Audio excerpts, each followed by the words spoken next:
Bom dia, alunos. A aula de hoje é sobre citoesqueleto. É a aula 25. No livro-texto está no capítulo 9, sobre citoplasma. E essas são as temáticas que nós vamos trabalhar nesse bimestre, que serão as organelas citoplasmáticas e as estruturas celulares. Vamos dar continuidade a esse conhecimento. Na apostila de vocês, apostila 3, na página 280. A aula de hoje é sobre citoesqueleto. Bom, a célula, ela possui várias estruturas. A membrana plasmática, que está revestindo externamente, ela possui um citoplasma, ela possui núcleo. Mas cadê a minha? Aqui.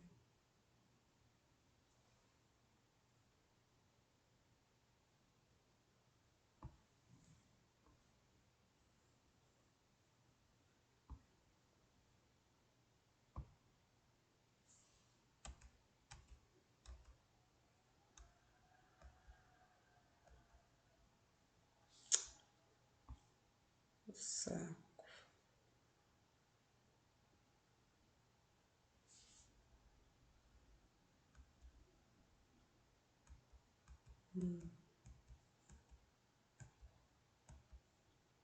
Tá, isso aqui.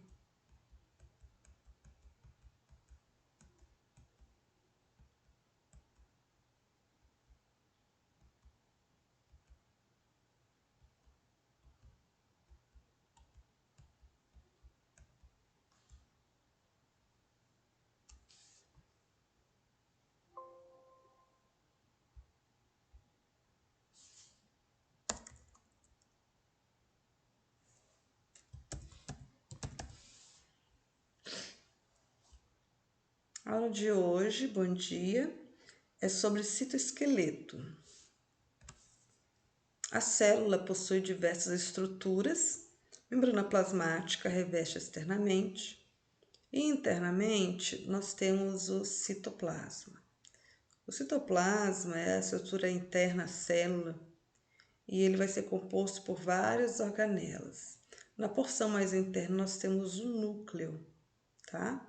Entre o núcleo e a membrana nós temos o citoplasma, tá? O citoplasma vai ter as estruturas, os órgãos, organelas, as inclusões, algumas estruturas que não são organelas membranosas também vão estar presentes.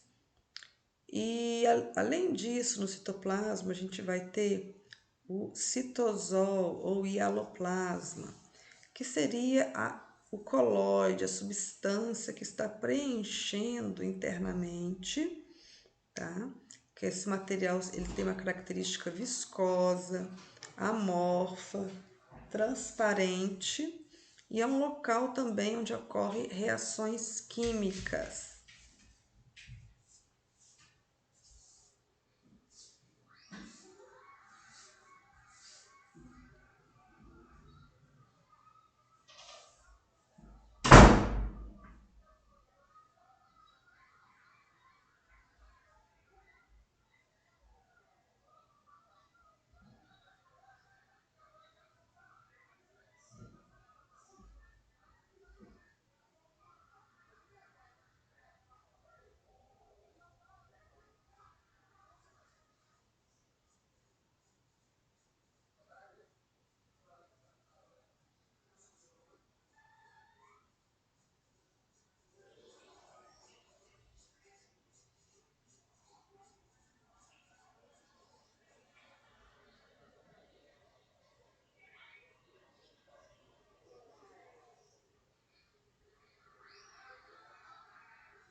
Desce aí.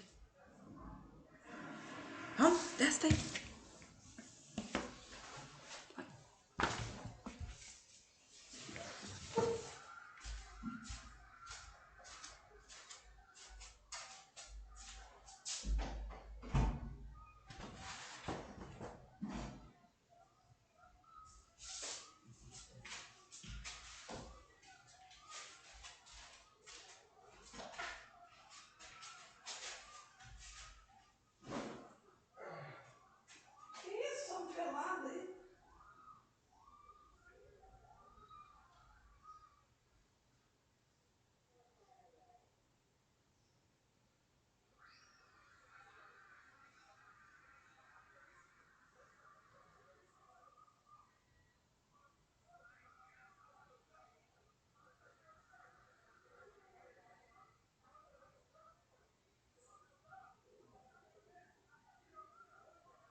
Dessa forma, nós podemos caracterizar o citosol ou matriz, também conhecida, como esse material de preenchimento, onde é uma série de várias reações químicas, tá?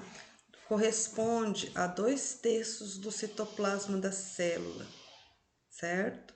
E ele é uma solução coloidal. O que seria um coloide? Um coloide seria uma substância onde nós temos água e partículas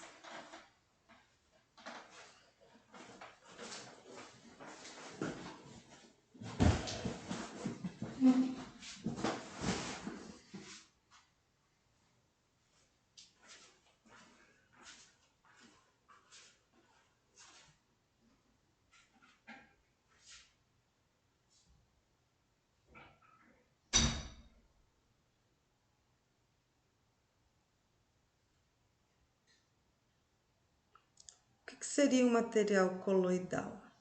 Material coloidal seria substâncias onde nós temos água e partículas não tão pequenas como íons dissolvidos e não tão grandes como proteínas, mas substâncias que se agregam e formam uma micela, tá? Uma estrutura micelar, tá?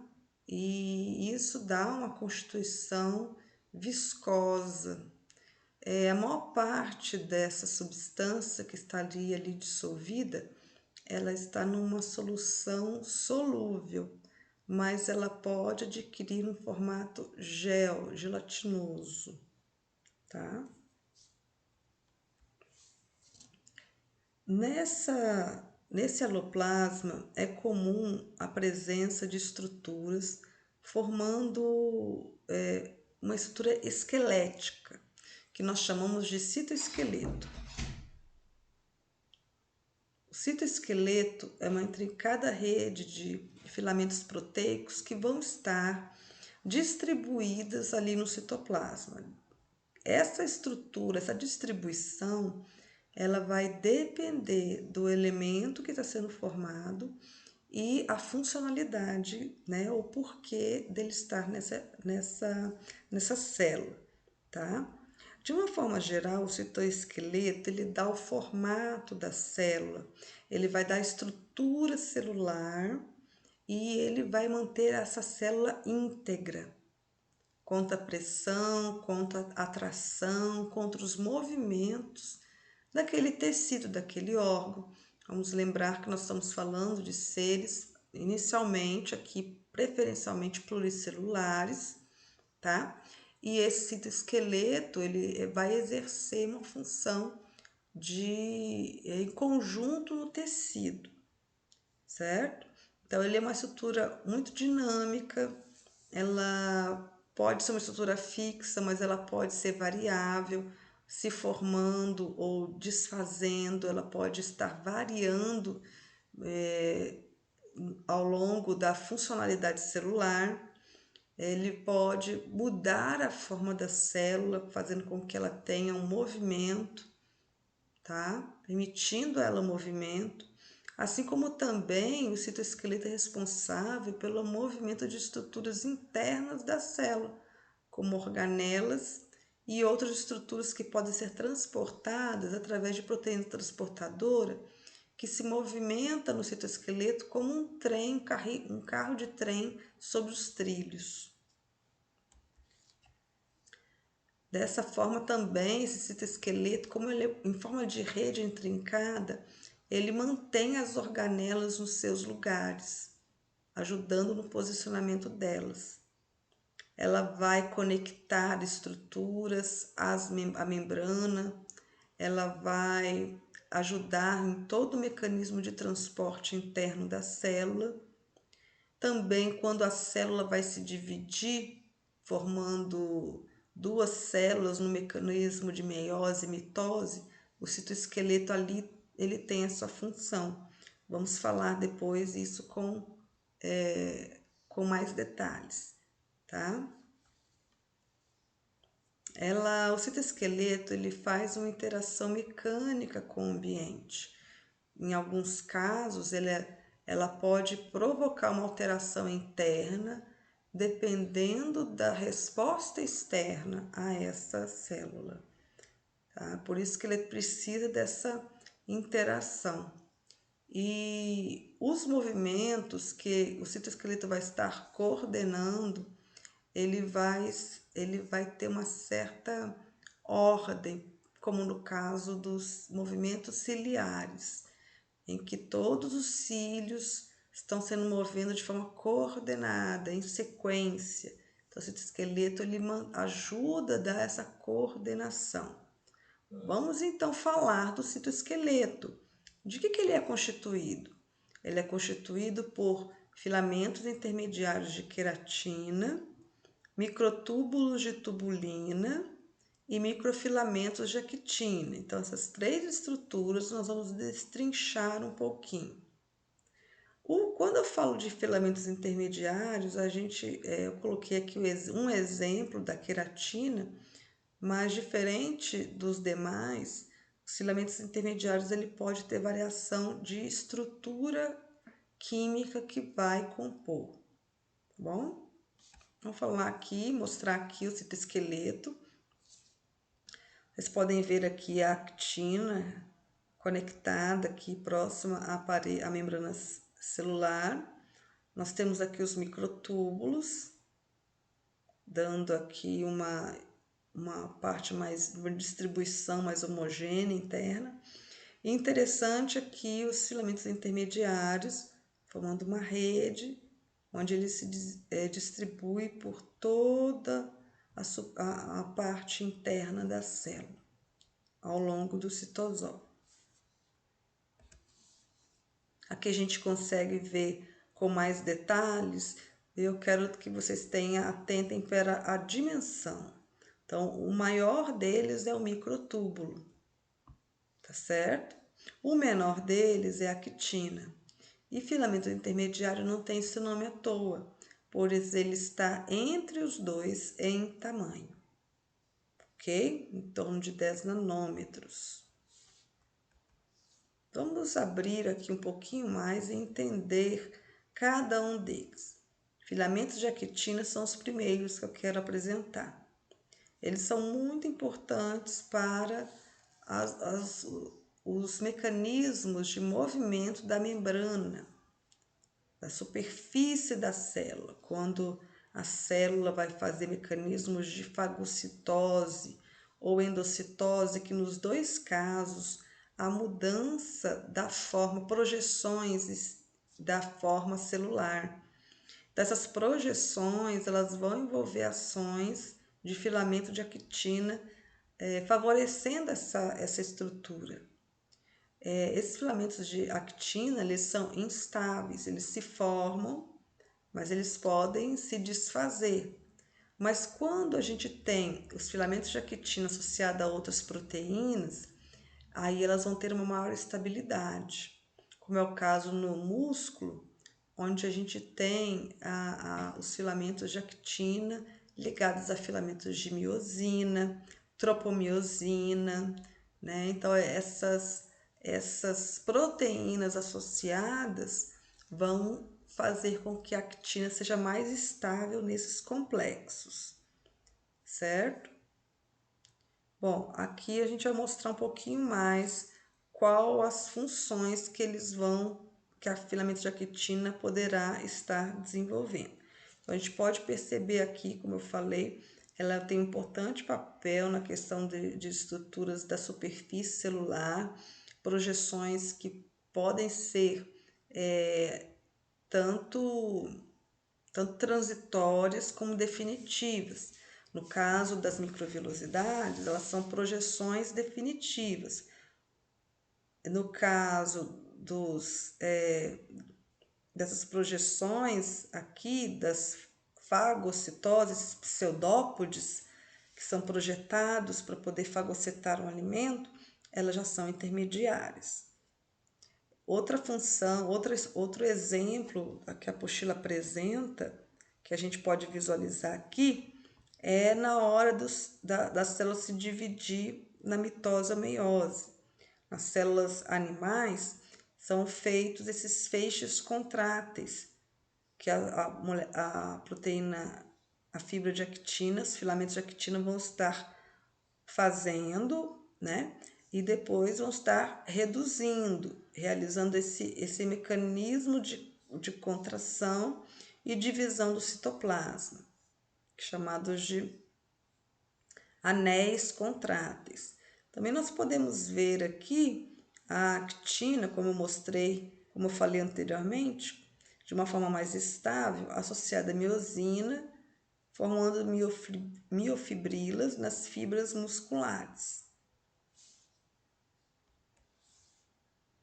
Aqui com mais detalhes, nós podemos ver a importância de vários filamentos, como nós estamos apresentando, filamentos intermediários, microtúbulos e actina, na estrutura celular e principalmente ajudando na união, na aderência.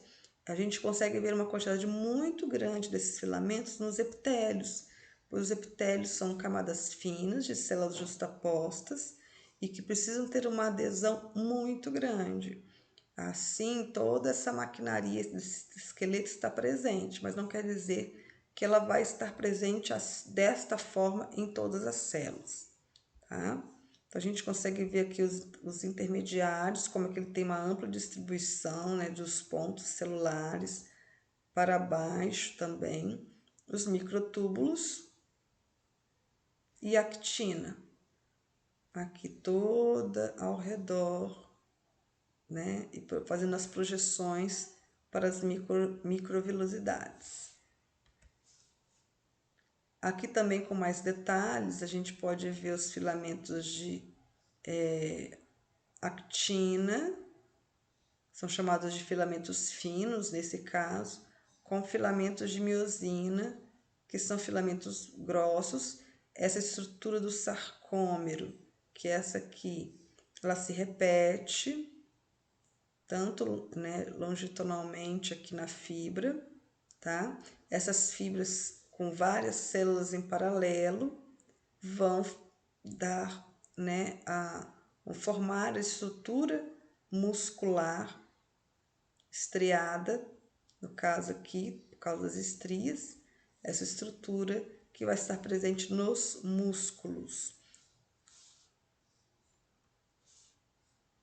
E no mecanismo interessante de deformação celular, a própria projeção da célula para fazer esses seus movimentos, eles se devem a essa capacidade da actina ter uma estabilidade.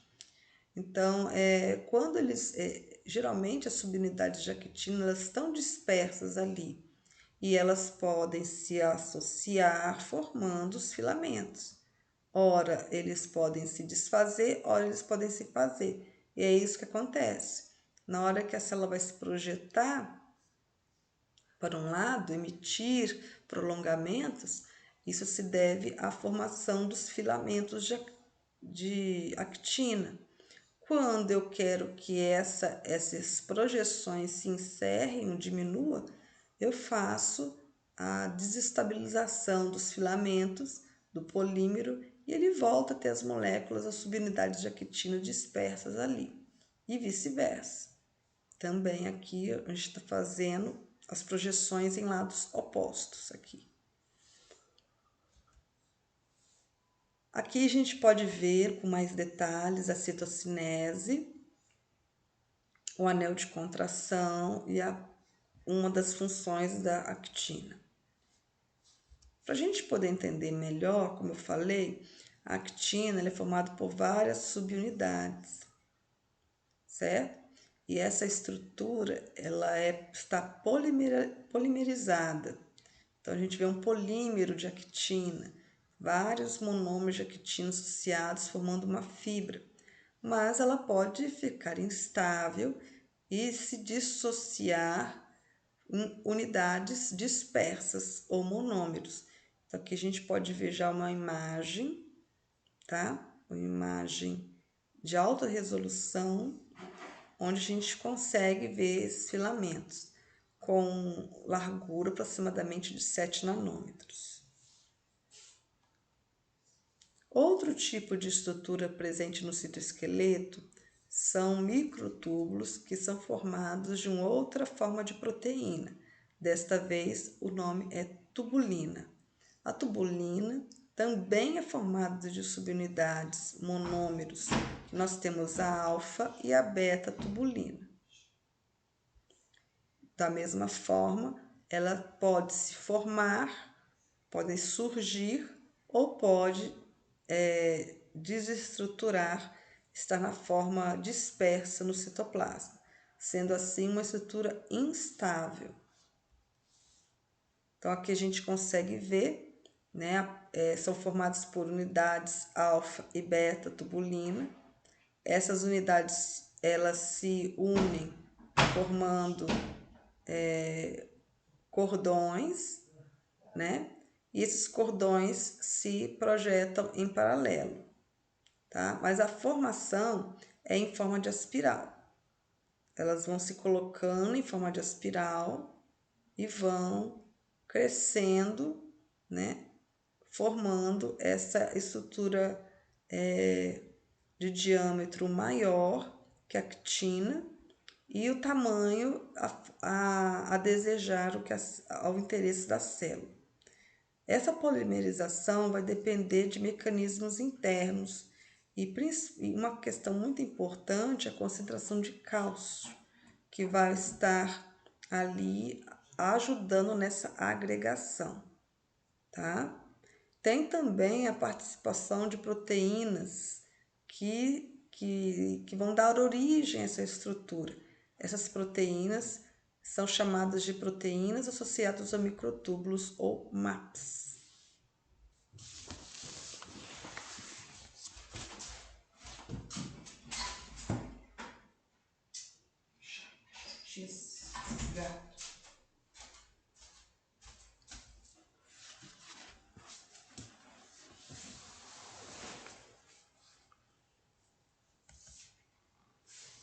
aqui a gente percebe que existe uma questão muito interessante, é que existe uma ordem na forma dessa proteína se organizar, tá? Existe uma polaridade.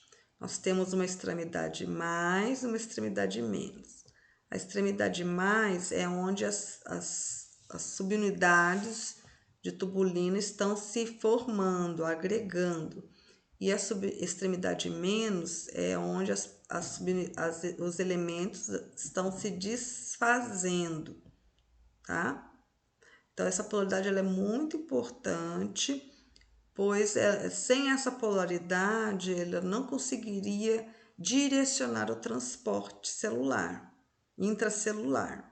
Tá? Então, essa movimentação de substância ao longo do microtúbulo vai depender dessa polaridade. Outra questão que a gente poderia comentar, que são essa forma como ela pode se formar, expandir e crescer, como nós citamos, é a gente entrar em mais detalhes para entender esses centros organizadores.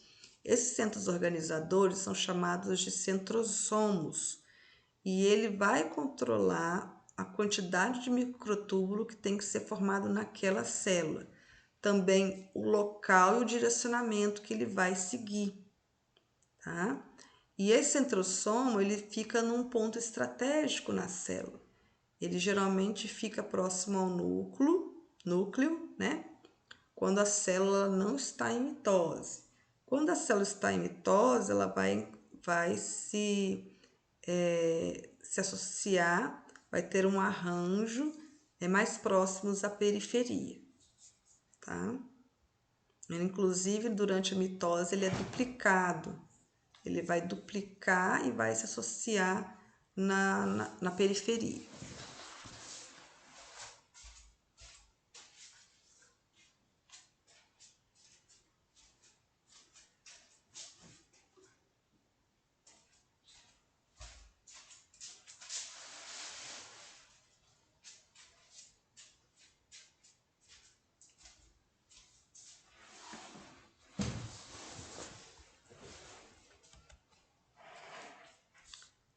O centrosomo, ele contém muitas estruturas. Ela não é uma estrutura simples, uma estrutura complexa.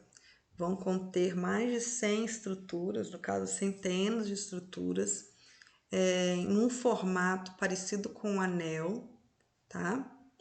Essa estrutura vai constituída de um outro tipo de proteína, a gama-tubulina. E esse anelzinho de gama-tubulina é dali que vai partir o crescimento do microtúbulo. Esses dímeros, no caso, porque a gente tem dímeros, né? Os monômeros seria se fosse uma unidade só. Como ele é formado por duas estruturas, alfa e beta-tubulina, a gente tem um dímero.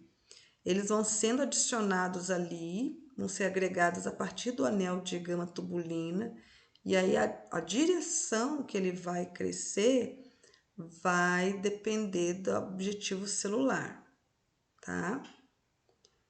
Nesse caso, a extremidade vai seguir a orientação da extremidade menos inserida no centrosomo e o crescimento ocorre na extremidade mais.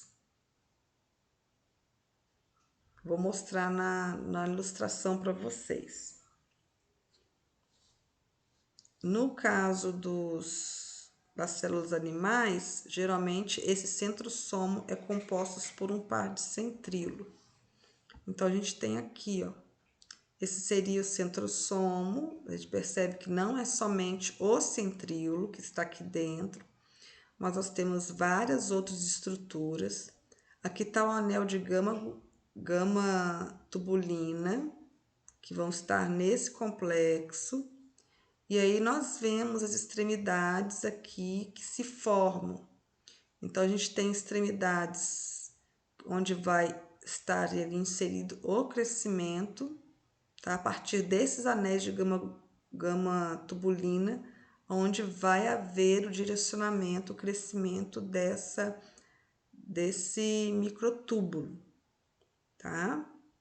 Então, toda essa distribuição e o direcionamento vai ser organizado a partir do centrosomo, ok? Aqui a gente tem uma imagem para vocês observarem, né? De como ela é visível no microscópio eletrônico, sem tantos detalhes como esse. Essas imagens, elas vêm através de outros tipos de microscópios de alta resolução que favorece a conclusão dessa estrutura. Bom, como nós falamos, como seria o padrão de distribuição dos microtúbulos? Então, a gente teria ali o centrosomo, tá? E o crescimento através dos anéis de tubulina vai a partir é claro que vai nascer a partir dele.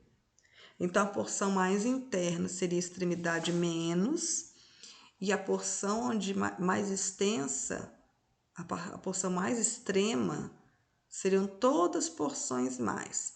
E a mais próxima seriam os pontos menos, tá? Porque é a partir dali que ele vai crescer, que ele vai dissociar, tá? Então, ele começa aqui e ele vai direcionando. Aí, ó, sempre a ponta onde vai estar inserindo novos dímeros vai ser a extremidade mais. E eles vão inserindo, né? Vão inserindo em forma de espiral e esse microtúbulo vai crescendo. Nessa imagem é possível ver de forma individualizada como que essas estruturas elas se distribuem. Nós já vimos o filamento de actina, então é possível ver que ele tem um padrão mais superficial. Os microtúbulos, que tem um padrão mais central, irradiando a sua distribuição a partir desse centro organizador, certo? E agora a gente vai falar um pouquinho sobre os filamentos intermediários. Os filamentos intermediários, eles são mais estáveis, mas diferentes dos demais, que tinham uma composição mais fixa, a gente tem uma composição mais flexível ou heterogênea e não vai ter esse padrão de polaridade que os microtúbulos têm, de menos e mais, porque justamente esse padrão é de moléculas instáveis. Como nós temos uma estabilidade maior, não vai haver esse padrão de polaridade, tá?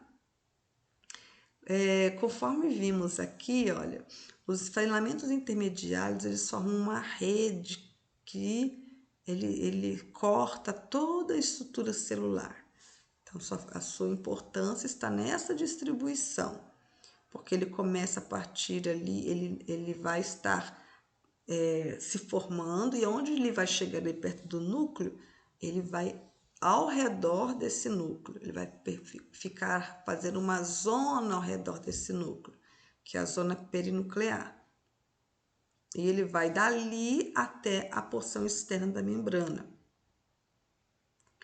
Quando ele está bem assim intrincado, né? Mas quando ele chega perto do núcleo, ele fica ao redor do núcleo, formando uma lâmina.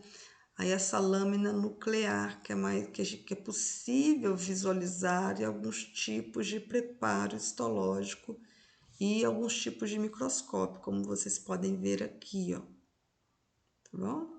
É possível ver aqui essa lâmina nuclear. E ela vai estar em contato com o núcleo. Aqui a gente pode ver que o filamento intermediário, ele vai ter, nesse caso ele tem 10 nanômetros, é maior que a quitina, é menor que a tubulina, e ele é agregado, ele tem várias porções, subunidades que formam a sua estrutura. Essas subunidades, essas fitas trançadas entre si, ajudam a dar mais resistência né? Imagina, né, você pegar uma corda, aquelas cordas bem grossas, e ali você percebe que ela é formada de várias unidades de tranças menores.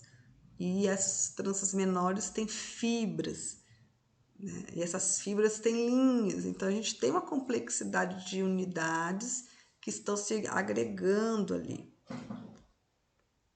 Essas unidades, que são essas fitas, elas não são igual a, não é uma estrutura globular, ela é uma estrutura mais laminar, mais em forma de pequenas fitas mesmo. E essas fitas vão se pareando para gerar o filamento intermediário. Então, aqui é possível vocês verem uma subunidade do filamento intermediário, que é uma fitinha. Esse seria o seu monômero. Aí, primeiro tem essa organização em que entre duas que vão se enrolar. Aí, essa unidade, várias dessas, começam a se agregar, tá? Aí, várias dessas se agregam até chegar nessa estrutura, que é os filamentos intermediários. Percebam que a gente tem, né? Até aquilo que nós aparentemente imaginamos ser simples, não é tão simples assim.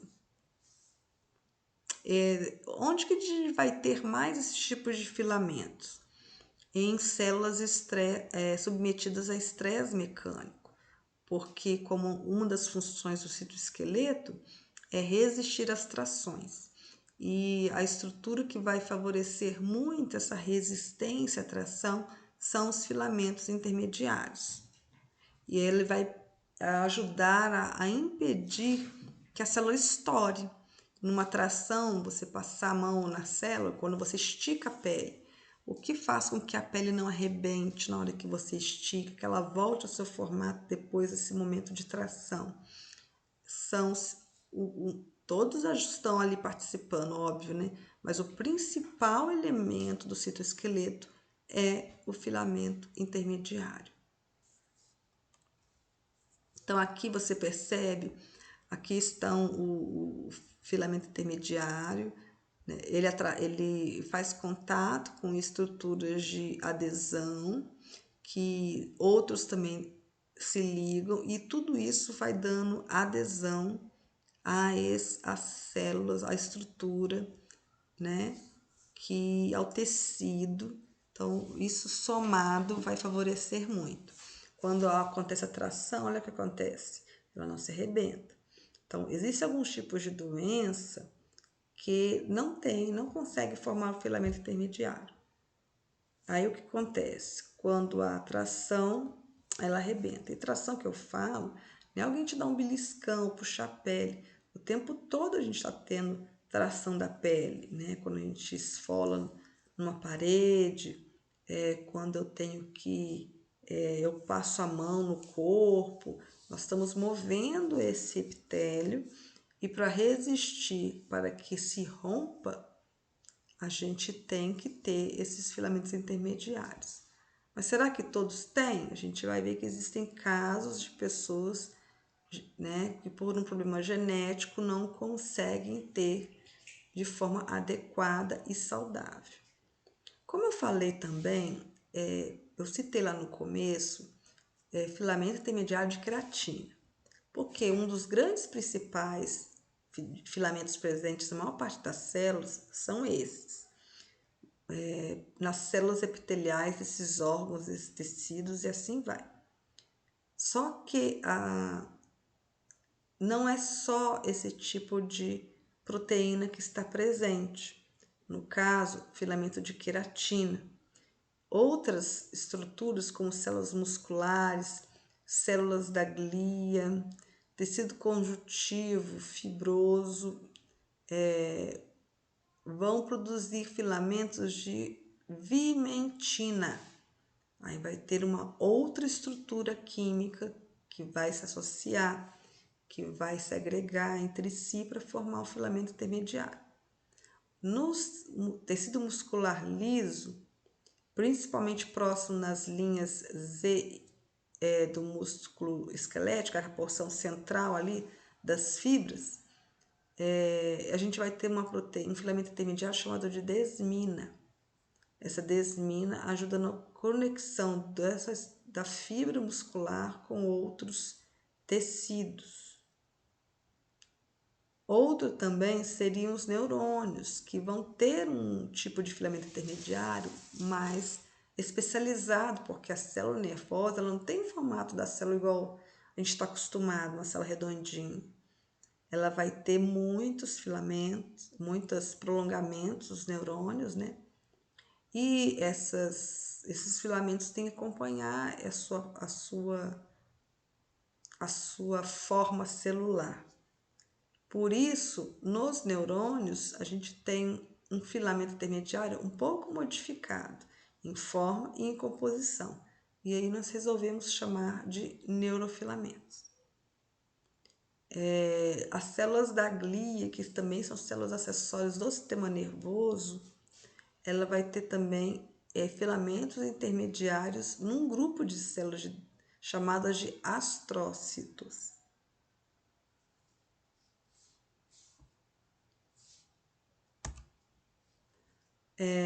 Não sei se vocês já ouviram falar dessa doença, epidermólise bulhosa simples. A pessoa parece que solta bolhas o tempo todo, essas bolhas estouram. O que acontece? É uma pessoa que tem uma característica genética que está modificada.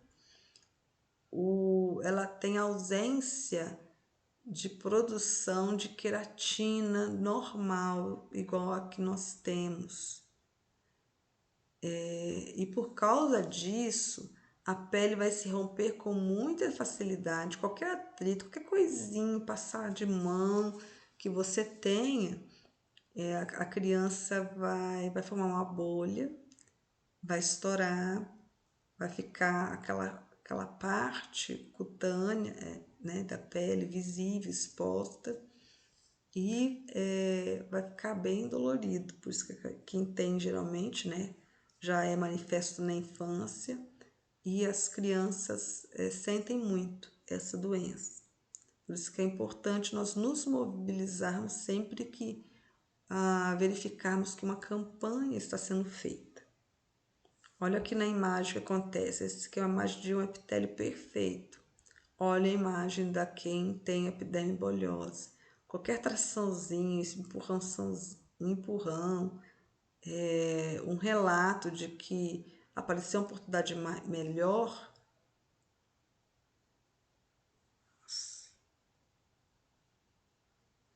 Nossa, tô até dormindo.